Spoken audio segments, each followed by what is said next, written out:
What's up, you guys? Sean Ross Sapp. Welcome to Fightful. I am absolutely here in Spartanburg, South Carolina, where TNA will be on September 27th and 28th at the Hall. And a couple of those fellas that will be there doing meet and greets, among other things. Matt and Jeff Hardy. Jeff Hardy is not here with us in Spartanburg yet, but joining soon, I'm told. Yes, much like always, he's going to come in second, last, make a big impression, and steal the show. That's what he does. I'm the My architect. God. He's the rock star. And I can tell. I'm so glad you committed to the bit, and you are in Spartanburg. That is absolutely not a green screen. I can tell. It is not a green screen. Yeah. It's wild how immersive it is. I'll give you guys another look at the campus here. It's just so beautiful. Matt, wow, it's just great here. We got this big, this big clock tower over here. There's some bicycles that I'm probably going to steal right over here. Like it's a great time. Before actually we went on the air, myself and Ross of TNA fame, we're talking about the meet and greet experience with the Hardys. Now, I have had the unique benefit of witnessing multiple WrestleCades, which are just unreal. When the Hardys commit to a meet and greet, it is not exactly a thing you can put a schedule on, so to speak. How important is that to you guys who have such a connection with fans and with an audience that is so loyal and passionate to you? It is very important. It's important because that fan base that has been with us and supported us now for almost 30 years, like literally on TV, 26 years, on major TV products, that fan base is stuck with us. I mean, through decades and through generations. So yes, it means the world to us when people turn out like that. And it's so cool. I love, it makes me think of Ric Flair, because every time we do these pre-show meet and greets and we do them on both nights, he'll say, "Ooh, the oldest ride in the park still has the longest line," and it's the ultimate humbling and just flattering experience. Yeah, seeing the lines that you all get at WrestleCade, like that's an attraction in its own. Like whenever I go do my interviews, I'm like, I got to go see how long the Hardys line is, because I mean, it's just something very unique. We're welcoming Jeff Hardy, and I like to imagine that as this started, Jeff was doing his dance on the way here, which is he was probably just doing it in the elevator. That's become like a meme now, as you were getting your ass whipped in the ring and Jeff's doing his dance, and you've taken blame for it, Matt. You've said, I told him to do it. Yeah. Was there ever a time when you two were kids and maybe there was a sticky situation or a mess and one of you was maybe just a little too late getting there for the other one? One of the biggest experiences I think about is when you guys did that deal with the ladies' car, with Shirley's car. Yeah, that's amazing. I was thinking the same thing. It's funny that both of our minds went there, because you got in so much trouble. And I wish I could have helped you out. It was right after the Ultimate Warrior became the champion. Yeah. Right? At WrestleMania, whatever that was. WrestleMania me and my 6. buddy, our mom had passed away, and me and one of my best friends at the time, I had rode the 4-wheeler back to our house, and the lady that my dad was dating at the time, we put dirt in her gas tank. And crazy amount of evidence, just like dirt all over the back, fingerprints and dirt. It was like the little kid. But honestly, like Matt had pulled the first stunt. He did a nail in the tire. Do you remember that? And he was successful. Nobody knew. And I said, "Oh, I got to top the nail in the tire." So it was just that. Such a weird childhood thing when our dad started dating a lady, and it's such a stupid. And I paid for it. I paid for it dearly. I mean, and we were young, and Jeff was going to elementary school at that time. And I remember our dad, he had to go to work at the post office at 5 a.m. He had to be in there early and like sort all the mail, and then you go do the route and everything else. And it was a long day. He said, "All right, boy, no school bus for you. You're going with me, because I can't trust you." And for 6 or 8 weeks, he made him get up at 4:30 in the morning. He had to get ready. No. And Jeff would sit outside, like till 7:30 till school opened up and they opened the doors or whatever. He'd sit out there, and it was cold. It was it was still cold because it was March or April. Yep, it was. And I'll never forget, Daddy said, he looked me in the eye that first morning and said, "I'll never be able to trust you again." And it just crushed me, man. But you know, looking back on it, man, he became our biggest fan, and he's forever in my heart and mind, my legend and hero. Yeah.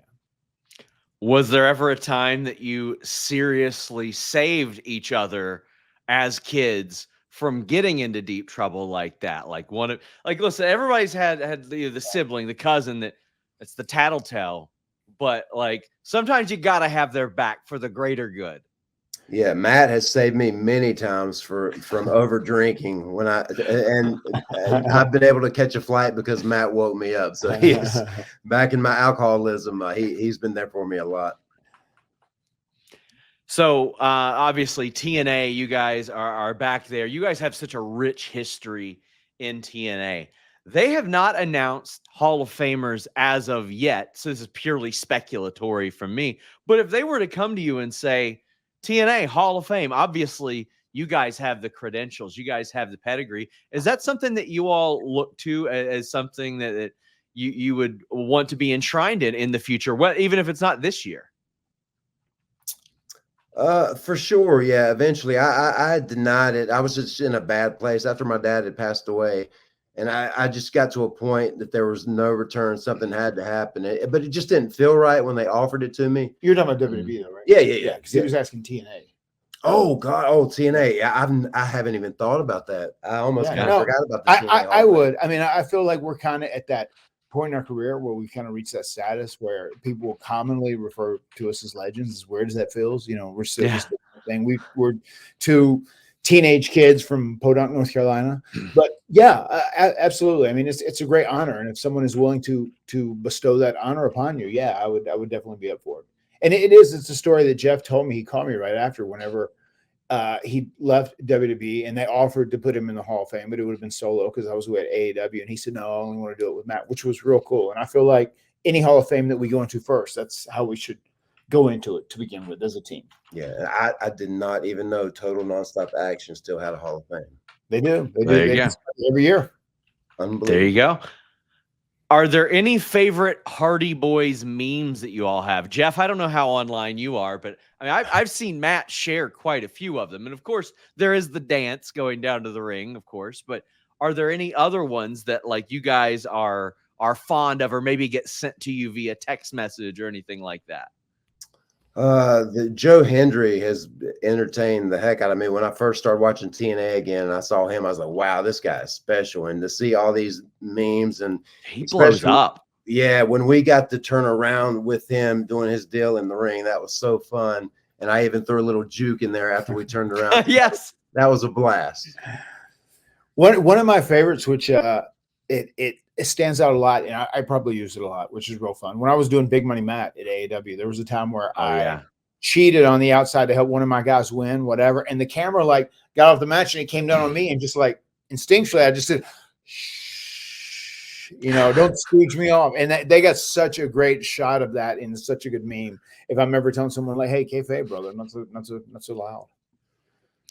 Who is the absolute worst person you've seen do the juke? Like this, the most horrible representation of the Jeff Hardy juke that you have ever seen? Because we've seen some people try it in the past, and not everybody is successful at it. Yeah, I hate to say this, but man, Matt does a pretty terrible. I was gonna say probably me. That's a pretty fair assessment. You know, I don't have those hips. You know, if I've done swantons for 30 years as opposed to leg drops, maybe I'd be able to move my hips. Maybe I'd be able to half-ass move my hips. At what point did you realize, like maybe the leg drop ain't the right move for me? After Unforgiven 2005, when I dropped the leg off the top of the cage, I was like, oh, we just need to change that a little bit. We need to alter it. Just landing from a high perch onto the ring, just bone on mat is something that I am not going to be doing anymore. You know, if I do it and put someone through a table, I can do that because it kind of absorbs the impact to a degree, and it's not as impactful and hard on my like lower back and pelvis and hips and whatnot. But yeah, just those leg drops, and especially, I mean, I would do a leg drop off the top every night we did any matches, you know. And then once we started, it was 10 days on, 4 days off, and our finish was the Event Omega, which we just thought was cool because no one else was doing it. The leg drop splash, you know, and we would do that every single night. You guys are known for like your wild spots. Were there any so wild that either one of you were like, yeah, I think I'm going to pass on that one tonight? I think we've been asked this before, and I don't think there's anything that stands out. Yeah. You know, some of the more wild ones that we've had, we kind of got cleared to do. One of the big ones was WrestleMania 25, when we talked about this before, doing the sandwich, the table sandwich, where I'm like, there's a table and there's another table on top, but instead of putting me on the top table and putting me through two tables, he puts me in the middle one, and then he's gonna break the table onto me and through. And like, we took a chair and put it over my organs so that I wouldn't get punctured with the table or whatever. And that was, Jeff was like super safe with it. He shot over it so that it didn't break. It didn't put a ton of force and pressure on me. And he really took great care of me during that. But that's one of the ones that I was really surprised we were allowed to do that at WWE even at that time. Yeah, and I think we've done it twice, if not 3 times, but we did it in TNA as well, and it went smooth. But that was always a dream of mine, to do the human sandwich spot. And Matt trusted me enough to do it, so it might come back. One of the ones that doesn't get brought up a lot, but I look at and I'm like, man, that's one of the most vicious ones I've seen, was Jeff in TNA onto the stairs like a couple different times. It was just nuts. And a lot of times when I'll ask wrestlers, I'm like, who pitched that spot? I would say like 70% of the time in WWE, it's Michael Hayes, who was very influential in you guys early on. Was he responsible for any of those early ones? Because I've heard that he'll like walk around and be like, somebody can jump off that, they can do this, they can do that, they can do this. Michael is the most influential person in our career, no doubt. But one spot that I think evolved from his original suggestion is, he was talking about the ladder match, the first one we were doing, the tag team ladder match with Edge and Christian. He said, hey, could we do something where, like, maybe Jeff, you were standing on one ladder and then it was over the other ladder, like, kind of like a seesaw, and if say you jumped off and you stepped on it and the other guy goes flying, he could do like a big splash or a big swanton into the twist of fate, or into the twist of fate. Something like Michael, that kind of sounds like some cartoon shit. It's like what they were doing in the cartoons. That's Wile E. Coyote stuff. But then, like, from that initial pitch that he threw out there, that's where we did get the seesaw spot, yes, in the corner with the 2 ladders. Reminder, Spartanburg, South Carolina, September 27th and 28th. You guys have been back in TNA for a few months. You've worked with the system. You've worked with Santana, who I love. I really enjoy First Class. Like, Casey Navarro is a guy I've had my eyes on for a couple years. I interviewed him in Nashville over 2.5 years ago, and him being paired with AJ Francis has worked really well. Who have you enjoyed working with in TNA so far? We saw Tasha Steelz in the ring with you guys. She's just a ball of charisma as well. Yeah, man, it's been great. Like, working against the system. Moose is phenomenal. I never got to work against him in any link, so it was great coming in and having a program with him. And that's kind of initially what I agreed to do a program with Moose through like June 15th, and we'll kind of see where things land, across the board. And then Jeff was leaving AEW, and Jeff said, man, it looks like you're having a good time there. Like, I think I'd be up for doing that. And then, that's kind of how things happen. But TNA is in a great spot right now. They have a great management team. They have a great roster, and everybody is working for the greater good. And we're coming off like 6 or 7 sellouts, which has been awesome. And we appreciate you having us on here, Sean, as we're trying to push as hard as we can to get nights 1 and 2 at Spartanburg sold out as well. But it's hot right now. It really is. There's a lot of buzz around TNA, and it's very cool because they do have a great product. And we just want to do all we can to get the word out there. Night 1 in Spartanburg on Friday night, myself and Jeff, we were wrestling ABC, and that's going to be a first time ever match. Very excited about that. And then night 2, we're going to be teaming with ABC to take on all 4 of the system. So it's going to be a couple big matches there, and a lot of great stuff happening this weekend. Yeah, that match with First Class a few weeks ago, it did a lot for my confidence within myself. Like, it was so fun in there, and we did some new kind of innovative stuff that we hadn't tried yet, and it worked. And so it actually inspired me to like spring up to the top rope without climbing up there really slow like an old man. And it worked in our last match with TNA. So it really gave me a lot of confidence, that match with them, to not fear, what I fear all the time, and that's myself failing or tripping or slipping or whatever. So that match excited me a lot with First Class. And it was so wild. There was a move that Jeff had an idea about doing where he gave the guy, because I do the regular twist where I go flat. Jeff does the stunning twist, is what we call it, the stunning twist. And the guy can bounce back up. However, it's like a stunner. And Jeff said, what if I did it? And if the guy bounces up, you jump up and catch him with a neck breaker coming down. I said, well, let's give it a try. And it couldn't have been a better person to try it with more than Casey Navarro, right? Yeah. So we did that, and I think we're going to add that to the arsenal. We might call that the plot twist. You know what I mean? Because you don't see the end of it coming. Beautiful. I love that. 30 years in as a team and still adding stuff. Also, I mean, ABC, I look at them as very similar to you guys, where they're very clearly like an innovative tag team, but you can also tell that individually, both of them are TV stars, kind of like what we saw with both of you guys. Like they could operate individually or as a unit. So, I mean, everything good that happens to them, I think is great, because I just look at them and I see TV stars out of those two. Yeah, and I think we're going to have a really intriguing, interesting scenario develop here over the next 4 or 5 weeks. You know, you have ABC that just were the World Tag Team Champions. You have the System who just, you know, regained the World Tag Team Championships, and we beat the System twice now, and we really want to put our name in the hat for the title. So we're heading towards an imminent showdown, I think. Jeff, I want to take you back almost, I think, 19 years. It's Bound for Glory season. A lot of people talk like about their favorite calls in wrestling, like Jim Ross, all that. Don West calling your Swanton at Bound for Glory 2005 is probably my favorite call of all time. That guy was legitimately excited about everything, rest his soul. And he sees you up there, and before he can even call the move, he screams, "Oh my God, that was freaking insane." I'm not sure how many times you've ever seen that back, but I mean, like, the passion that guy had and the stuff that you guys were doing. Do you have any particular memories of a guy like Don West, who was also honored by TNA last year, which I think was really great that they did that? Don West was a great dude, just through and through. He was good for morale in the locker room too. A good guy that everybody loved. Yeah, and as far as fashion, man, he was on point. I just remember him wearing the same colored shirt and the same colored tie, and I was like, man, he can rock that and get away with it. Totally. Is that the Swanton that you're talking about? The one he did onto Abyss? Yes. Oh my God! It was the one where he started up and he went like past the ramp. It was insane. I remember watching that and just going, "Oh my God, that was an insane Swanton." Yeah, sketchiest Swanton ever, for sure. Like the aim on that, like there's zero margin for error on something like that. And look, I remember back then I would find like little clips on Kazaa and everything like that of people on the indies, like in CZW and stuff, trying to hit swantons from a distance, and they would miss, or their head would hit and they'd miss the table completely.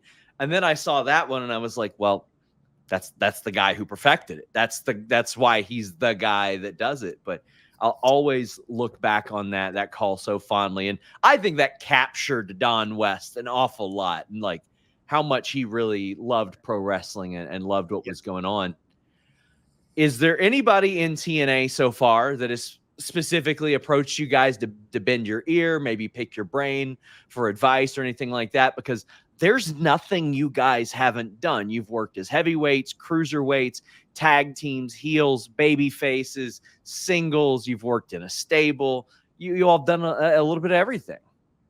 I mean, I feel like it's a very cool, open locker room right now, and the roster, everyone like still wants to learn and be better. I feel like there's been several people that just said, "Hey, if you see anything in my match, or what'd you think about this, or what'd you think about that?" And Joe Henry was a guy who was really up for talking about things, and it's just he's so level-headed and so grounded in what he's doing now. It's been great. But it just really has. I can't speak good enough. It's a great roster with a bunch of humble guys who are really working hard for the greater good, and I think that shows as you look how great the product's been the last few months. How does it feel that your signature mannerisms and moves can also be used for heat? Like whenever heels want to get some heat, you got AJ Francis going for a swanton, or you got somebody doing the juke or something like that. Like you guys are so synonymous. Oh my God. I saw a spot, John Alba at the Monster Factory climbed up one rung of a ladder and then did the pointing at his head and jumped off. Like, how does it feel to know that you guys are so synonymous with that stuff that not only do you guys get over with it, but a bunch of other people can get over just by emulating you guys? It's I mean, it's super flattering, I think, more than anything else. It's cool that we have been doing, been on TV since, I mean, in theory, first time we were on TV was 94, but been on TV regularly since the end of 97, early 98, until now, 2024. And so many guys, we were part of their childhood, growing up, they watched the Hardys, and we were so blessed to be able to enter wrestling when it was so white hot like it was at WWF, WWE, and just to be in the spot we were. And then we got to do all the ladder matches and the table matches and the TLC matches and whatnot. And just, it really made such an impact on so many people. There's so many people that will get in the ring with and they'll go, "Oh my God, could I do a swanton here? Or could I do the twist of fate? Or could I do this?" I remember there was one point during the match, Casey Navarro said, like, "Is it cool?" I go like, do whatever. I said, "Yes, please, go nuts, go crazy." It's hugely flattering that people are excited to do stuff like that, and we love that. It helps us, and they're happy to do it, so it's very cool. Yeah, and when I first watched that match back with First Class, I saw that swanton. That wasn't just a swanton bomb attempt. That was a swanton Harlem Heat leg drop bomb attempt, because he like landed on his ass, pretty hard, and it was so impressive. But I was like, wow, it was so amazing. He's such an athletic dude. Like AJ, like, you don't realize how big he is. He's such a big dude. Like when we climbed up to the top to like Superplex, I'm like, oh, this is a big piece of meat that you're trying to pull off here. He's a big guy. I was at the Newport shows, Newport, Kentucky, and when AJ was in the ring, I was telling my wife, like, he's legitimately one of the most athletic people you're going to see tonight. Yes. And that is not a slight on anybody else. Like, it's unreal how athletic he is. Yes, he's deceptively athletic. I mean, but you know that because he's played in the NFL and he's done those things. I mean, he is just a natural athlete. One more as we wrap up again, guys. September 27th and 28th, Spartanburg, South Carolina at the Hall. You guys, I feel like, changed the course of wrestling history in a way that not a lot of people talk about. When I first saw you guys, you're getting your ass whipped on WWF TV all the time, to the point to where, as a kid, I was like, oh, well, they're very clearly signed. They're on TV so much. And a lot of times back then, you would not see people emerge from that and become the type of talent and stars that you guys were on the show. And I think that you guys showed an awful lot of people, like, no, that is a completely appropriate way to get your start. You take those chances, you make everybody look good. And I mean, like, Matt, they trusted you with Stone Cold Steve Austin's first match. They clearly had you there. Razor Ramon would ask for Jeff Hardy. Yeah. How was that approach for you guys, starting out like that, very clearly accepting those opportunities, and then just repeatedly proving yourselves? Oh my God, I'll never forget when we first walked into that building. It was so surreal and a dream. I was only 16 years old, so I was crazy scared. And just seeing all the people that I've been watching on TV for so long, and then knowing I'm about to get in the ring with Razor Ramon, I mean, it was super surreal. And I think I was the first one that went out there. They filmed like 4 tapings in one night or something. And I went out there first, but Matt was on the live show that night, and I didn't know what was going on. I didn't know if I was on live TV. It was just so scary. And after that night, thank God, the next night I got to wrestle the 1, 2, 3 kid, and that. I always say it refilled my soul, because after that Razor Ramon match, I was like, I don't think I'm cut out for this. Yeah, I mean, you were a child. You were 16. Yeah. I mean, the Italian Senator said, "Yeah, it'll be fine. We'll just say we got a note from your dad. He gives you permission." And then, like, when we're there and we're filling out the form, saying he gives him the business, like, "Hey, move your birthday back 2 years, kid." He's like, "Oh, okay." Oh man, so it was wild. But there were a lot of guys that we worked with on Independence. Like, this one guy, do you remember Mike Cavanaugh? The guy said, "Oh, you got to stop zobbing." He said, "You guys got to stop zobbing." Oh, yeah. He said, "If you're zobbing," he said, "you're never going to go anywhere." I said, "I don't know, man. We have confidence in ourselves, because when we go into a match, like, our goal is to, like, make the other guy do 1 or 2 things that make the guy look really, really good." And like Razor Ramon would tell people every time, he said, "Oh, you got to get the Hardy kids. You got to get ice. He can, do the backflip, the 360." As they would put him over, they would put us over, and it was so cool. Every time we went, we would work. Yeah, luckily that they recognized that because Vanilla Ice was a huge inspiration in my younger years, and sure enough, they started calling me Ice, so I had a nickname from day one. Yo, that guy looks like Vanilla Ice, and I was like, oh my god! So I was Ice for quite a while there. Guys, a reminder, September 27th and 28th, the Hall at Spartanburg Memorial Auditorium in Spartanburg, South Carolina. Get a chance to see these two fellas in action, also meeting them. I want to thank you guys so much for the time, Matt. Always a pleasure. Jeff, great to finally talk to you. Yeah, you too, man. Thank you. Guys, until next time, we're out. Thank you, Sean. Oftentimes we talk about nordvpn.com/Fightful, and I'm telling you about one or two different features that they have. How about this? I'm going to tell you about a bunch of them. Threat protection, global server network, safe from disruptions with their kill switch feature. They have reliable encryption. They have the fastest VPN on the planet, a 30-day money-back guarantee, great deals at all times, incredible reviews online from some of the best publications in the world, and 24/7 support in case you don't know what you're doing or how to use it. They got you covered. Shield your data from snoops and criminals. Protect yourself on public Wi-Fi. Secure every device you own. Add extra layers of security to your digital life with nordvpn.com/Fightful. If you're abroad, listen to your favorites. I know a lot of wrestling fans have been traveling a lot more with big events. nordvpn.com/Fightful will protect you.